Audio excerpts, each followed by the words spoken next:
Weight loss एक ऐसा concept है जिसने पूरी दुनिया को पागल करके रखा हुआ है। एक 85 केजी के बंदे को भी 75 केजीज का होना है ताकि वो जब मशीन पे जाए तो उसको 10 किलो वजन कम नजर आए। लेकिन क्या कभी आपने एक स्टेप बैक लेके ये सोचा है कि वेट लॉस असल में आपके लिए नुकसानदेह है?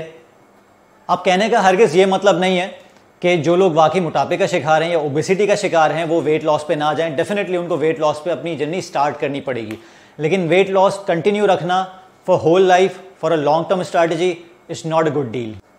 मेरा इशारा यहाँ उन लोगों की तरफ है जिन लोगों की तादाद बहुत ज़्यादा है हमारे माशरे में, और वो आए दिन एक दूसरे को ये कहते नज़र आते हैं, यार बस पेट कम करा दे, बाकी जानी तेरे भाई का पूरा बॉडी पार्ट एक एक बॉडी पार्ट सेट है, बस पेट कम करना है। ये वीडियो उन लोगों के लिए है। जी हाँ, मेरा मतलब है कि आपको वेट लॉस की नहीं, प्राइमरीली फैट लॉस की ज़रूरत है। अब वेट लॉस और फैट लॉस में फ़र्क क्या होता है? आप सारे वर्किंग प्रोफेशनल्स हैं, बहुत सारे लोगों का वास्ता ईमेल से पढ़ता होगा रोज़ बरोज़। मैं आपको एक ईमेल की एग्जाम्पल से समझाता हूँ।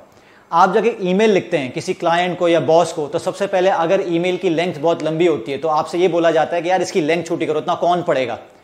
अब आपके पास दो ऑप्शंस हैं। आप अपनी डेस्क पे जाते हैं, पहला ऑप्शन ये है कि आप पहली 2 लाइन्स, आखिरी 2 लाइन्स, बीच की 3 लाइन्स उड़ा दें और जाके दोबारा ईमेल दिखाएं। अब इसमें क्या गलती आपने की है? इसमें आपने ईमेल का जिस्ट, ईमेल का क्रक्स, ईमेल का मकसद खो दिया, वो फौत हो गया। अब आपकी ईमेल का मकसद वो नहीं रहेगा जो पहले था, क्योंकि बहुत आसान काम था, बहुत जल्दी हो गया। आपने यहाँ से पहली लाइन, दूसरी लाइन, बीच की लाइन उड़ाई और जाके ईमेल का साइज छोटा कर दिया। यही होता है जब आप वेट लॉस करते हैं। आप कॉम्पोजिशन का ख्याल नहीं करते, आप अपनी बॉडी की बनावट का, ईमेल की बनावट का ख्याल नहीं करते जब आप जल्दबाजी में होते हैं।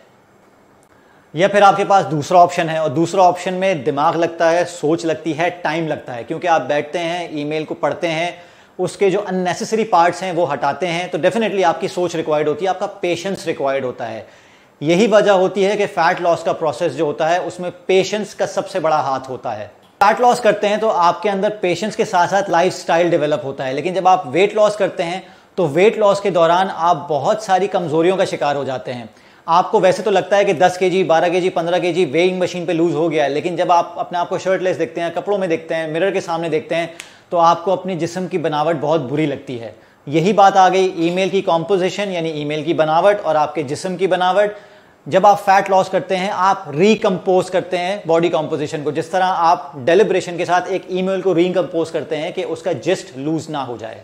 वेट लॉस पे ध्यान देते हैं, सिर्फ आपको वेइंग स्केल पे वेट गिराना होता है तो आप इन चीज़ों का ख्याल नहीं करते। सबसे पहले आपकी जो एक कमज़ोरी होती है वो होती है मसल लॉस, जो कि आप कभी नहीं चाहते, जिससे आपकी बॉडी की कॉम्पोजिशन बेहतर होती है।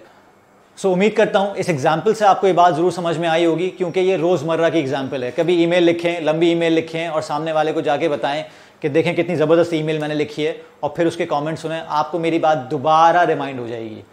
Thank you very much. अगर ये वीडियो पसंद आया मुझे बताते रहिएगा, अपनी राय से आगाह करते रहिएगा, ताकि मैं इसी तरह का अपलिफ्टिंग कंटेंट आप लोगों के लाता रहूं और आप लोगों को एजुकेट करता रहूं। Thank you very much.